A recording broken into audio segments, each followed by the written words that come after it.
This is a NASA satellite photo of the Korean peninsula at night. It shows a vibrant south, whereas the north is cloaked in darkness. When we do see North Korea, it's often dominated by the image of one man.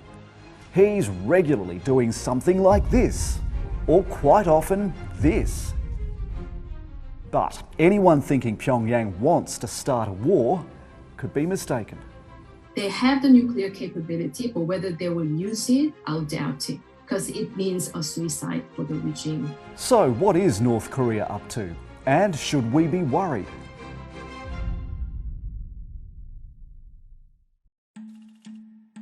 The Supreme Leader, as he's known, took over from his father Kim Jong Un at the end of 2011.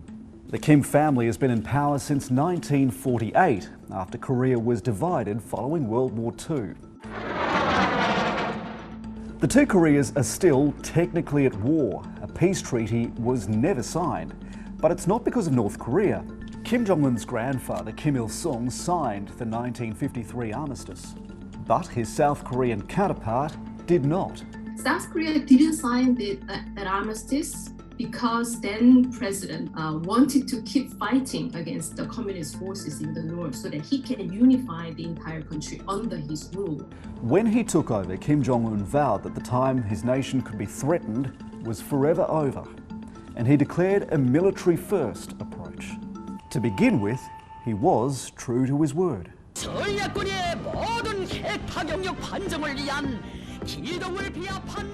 North Korea launched 123 missiles between 2012 and 2020 under Kim Jong Un's leadership. That's more than his father and his grandfather combined. In 2017, North Korea tested a missile called the Hwasong-12. Its range is so long, it puts US bases in Guam and the Pacific within reach. Then came the Hwasong-14, the country's first intercontinental ballistic missile, capable of reaching Alaska and even Australia. And then there was the Hwasong-15 with a range of 13,000 kilometres, enough to put all of the continental United States in range.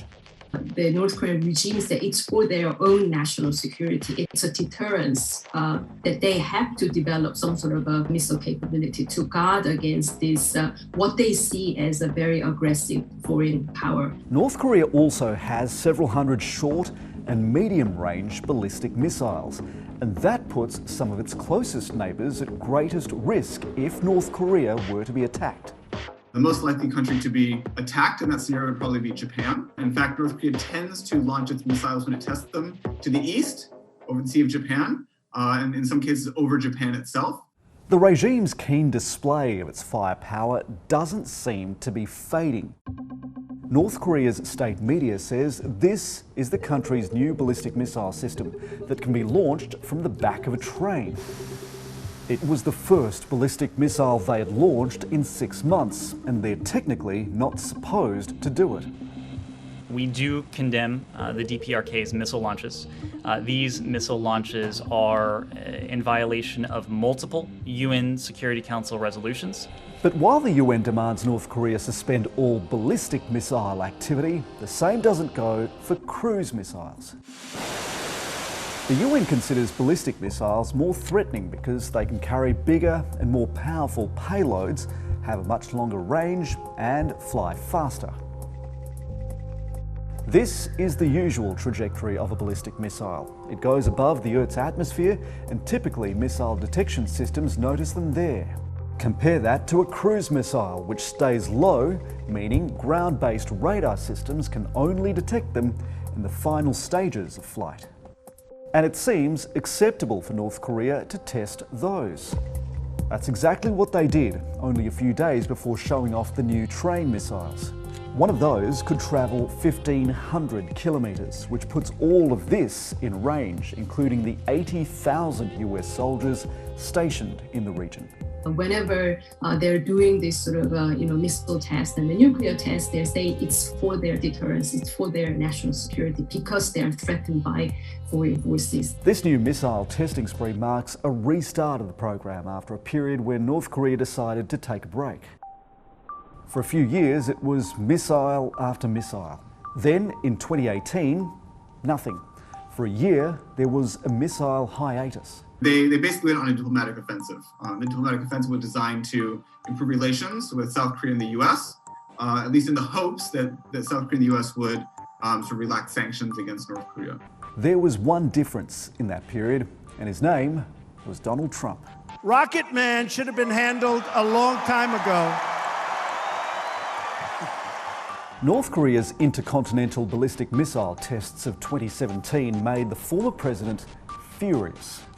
They will be met with fire and fury like the world has never seen. But in the lead up to a summit in the US in 2018, the missiles stopped. Kim Jong Un said North Korea had completed its mission. Mr. Trump has repeatedly claimed that as a personal victory. What do you think President Trump had to do with it? I'll tell you what. Like, how about everything? Mr. Trump's relationship with President Kim is perplexing to many. Early on, they traded threats and insults. The United States has great strength and patience. But if it is forced to defend itself or its allies, we will have no choice but to totally destroy North Korea. But the tone shifted dramatically in the lead up to their first face-to-face meeting. I was really being tough, and so was he. And we would go back and forth. And then we fell in love, okay? No, really. He wrote me beautiful letters. The criticism by analysts is that this meeting actually helped legitimize one of the world's most repressive leaders. Not according to Mr. Trump, though. Just a few months ago, he said in a statement, "I was always the one who stopped the aggression towards the South, but unfortunately for them, I'm no longer there." But the missile tests had actually started again during his presidency. 36 were launched in 2019 and 2020, all of them short range. That's because of one big win from an unspoken agreement between the two leaders. The implicit bargain that they made with the US was that as long as North Korea didn't test intercontinental ballistic missiles, or at least long-range missiles, the US would not basically add any more sanctions or sort of enforce the sanctions they had even more stringently. Here's the rub. Even though there haven't been any intercontinental ballistic missile launches, the other ballistic and cruise missiles can also carry nuclear warheads. And no clear progress has been made towards denuclearizing North Korea, which has been, at least from the American perspective, the goal all along. Over the past 15 years, Pyongyang has conducted 6 nuclear tests. The most recent was in September 2017, when North Korea claimed to have detonated a hydrogen bomb.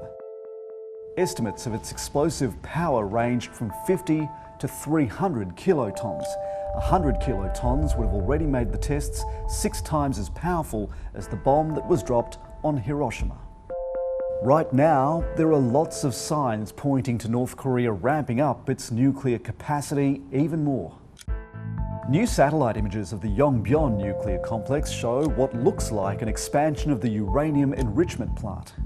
This wall was added, essentially creating a new 1,000 square metre space. Experts say it could house 1,000 new centrifuges or increase the plant's capacity to produce enriched uranium by 25%.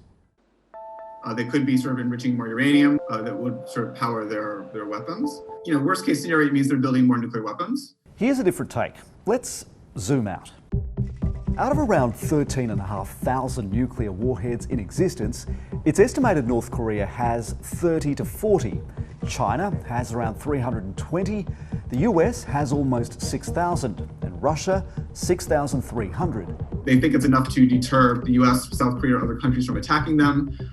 They think it's enough to preserve their independence and their sovereignty. The goal, as the Americans see it, is to get North Korea down to 0. Our goal is and remains complete denuclearization of the Korean Peninsula. For denuclearization to happen, it needs to be complete, verifiable, and irreversible. Complete, all of the materials that you could use to build a nuclear weapon are out of North Korea, right? Verifiable means that we know that they've done this, that they show credibly that they've done this, and irreversible means that they can't go back. But that will probably remain a distant dream. In a short to mid-term perspective, North Korea will not denuclearize their weapons program because without their nuclear power, the regime will be eliminated. Ultimately, it's the North Korean people who are losing in all of this. We don't have to worry about their missile program. I think what's more concerning and threatening, it's the dictatorial totalitarian regime to its own country, isolating the entire nation for the past 70 years. Behind the pageantry, the regime is a threat to its own people. 10 years after taking over, Kim Jong Un has cemented his place as the third generation of a dynasty. But hidden in the darkness, the real future of North Korea is hard to see.